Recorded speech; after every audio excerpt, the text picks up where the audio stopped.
انت حضرتك النهارده طالب ثانويه عامه، عندك امتحان بعد شهر وشويه تقول لي تفتكر؟ لا، ما فيش حاجه اسمها انا ما افتكرش، ولا انا افتكر ولا حد يفتكر. اعمل ايه؟ اقصى حاجه ينفع تعملها. طب ما هو اصلي انا قبل كده قصرت ومش عارف انا كده هتساوى مع اللي ذاكر في شهر 10 ولا انا كده مش. ثانيه بس ثانيه، انت بتدخلنا في سيناريوهات ليه؟ يعني ايه تتساوى مع اللي ذاكر في شهر 10؟ واحنا مالنا تتساوى؟ وانت ليه بتدخل نفسك في مقارنات اصلا مع اللي ذاكر في شهر 10؟ ليه؟ انت مش مطلوب منك تتساوى بحد اصلا. انت ولا مطلوب منك تبقى زي بتاع اللي ذاكر في شهر 10، ولا مطلوب منك تبقى تذاكر اللي زي ذاكر في شهر 4، ولا مطلوب منك تبقى زي اللي ذاكر في شهر 11 او 12 او 1. انت مش مطلوب منك تبقى نسخه مقربنه من حد، الا كنا صنعنا هذه النسخه وقلنا لك بص الشخصيه دي خدها قدوه في حياتك اللي هو صاحبك ده، وافضل اعمل زي ما اول ما يكح كح، ولما يعطس، ولما يذاكر ذاكر، ولما يبطل بطل، ولما ينام نام. ماشي، فنعمل ايه؟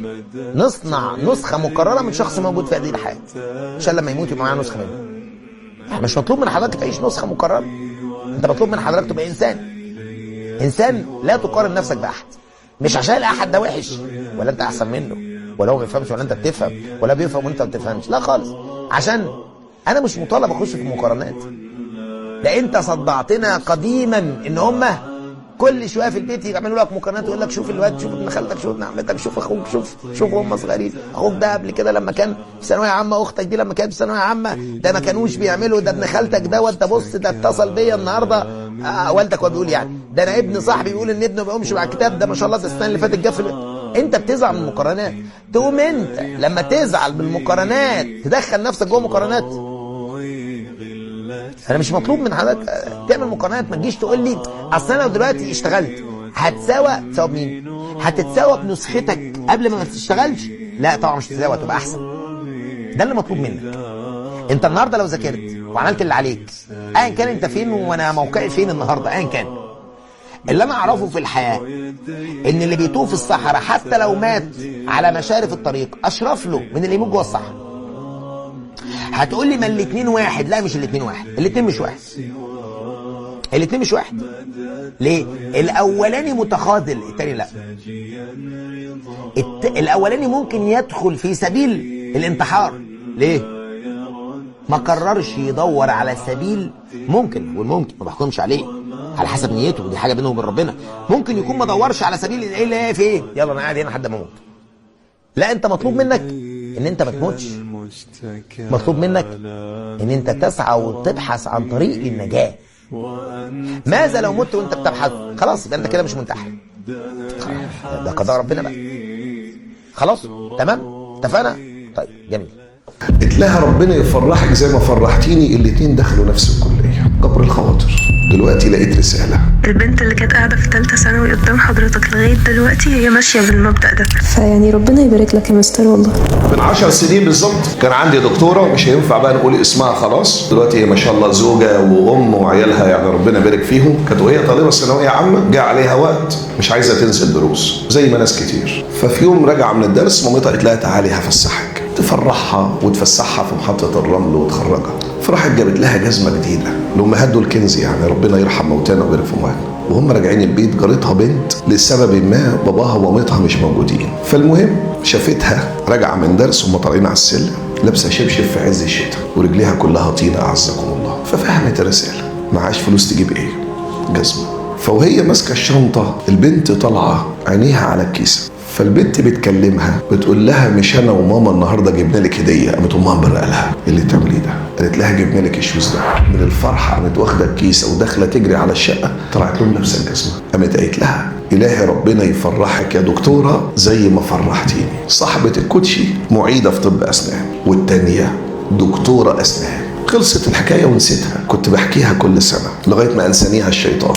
دلوقتي لقيت رساله حد كان عندي بعد الحكايه دي ب4 سنين مثلا. والله يا مستر انا لغايه دلوقتي فاكره الموقف اللي حضرتك حكيت لنا عليه لما كان في بنوته ساعدت جارتها بكوتشي وكده، مع ان هي كانت لسه جايباه وكان نفسها فيه. ربنا فرحهم هما الاثنين وحققوا اللي كان نفسهم فيه. فوالله بجد ده يعني لسه بالظبط زيه حاصل معايا. انا مخلص علوم بامتياز، ما لقيتش شغل، فرحت اشتغلت في شركه وي سيلز.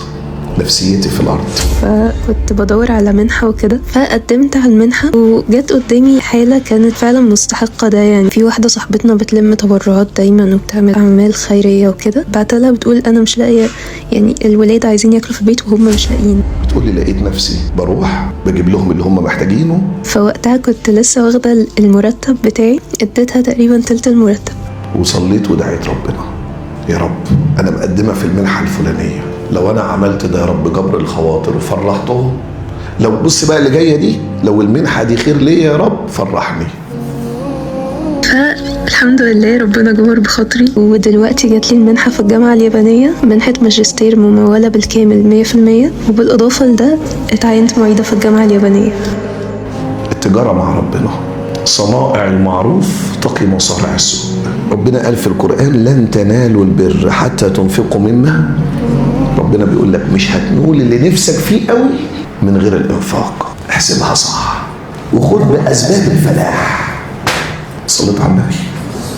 قرر ان انت تذاكر لما تصحى امتى الله اعلم. المهم انت الجدول باظ ليه؟ الجدول باظ علشان انت حطيت جدول بيسير عكس الاتجاه العام للبيت، فحاطط جدول تذاكر فيه والاسره قاعده بتتفرج على الماتش، جدول تذاكر فيه فدي الجو مش مساعد، او ده جو مش مساعد. لكن رمضان عندنا فيه ميزه، الا وهي ان الاسره بقت ماشيه على نفس الجدول اللي بكلمك عليه، فبقينا بنتكلم من الظهر والعصر. ممكن نلاقي فرد ولا فردين من الاسره نايمين بس في حد تاني صاحي، ماما ربنا يكون في عونها. من العصر للمغرب اهو وقت مقدر. ودايما دايما دايما طول ما انت بتتعامل مع اليوم مجزأ، طول ما نسبه التسويف عندك بتقل. ازاي؟ تعال اقول لك برضه. حضرتك قبل كده لما كنت بتسوف، قصدي لما طول عمرك بتسوف ازاي؟ بتسوف اليوم على بعض، بتتعامل مع اليوم ان هو وحده قياس قائمه بذاتها. يعني وانت بتناقش نفسك كده، المفروض دلوقتي انا هخش اذاكر، تيجي نذاكر النهارده ولا نذاكر بكره؟ لا نذاكر بكره. طب انت يا ابني اصلا لسه اليوم فيه 8 ساعات، طب ما تاجل المذاكره ساعتين. عم ذاكر الساعتين اللي بعد دول، ذاكر الساعتين اللي بعد الاربع ساعات دول. لا لا لا، لان انت بتتعامل مع اليوم ان هو وحده قياس قائمه بذاتها. لا اما ذاكر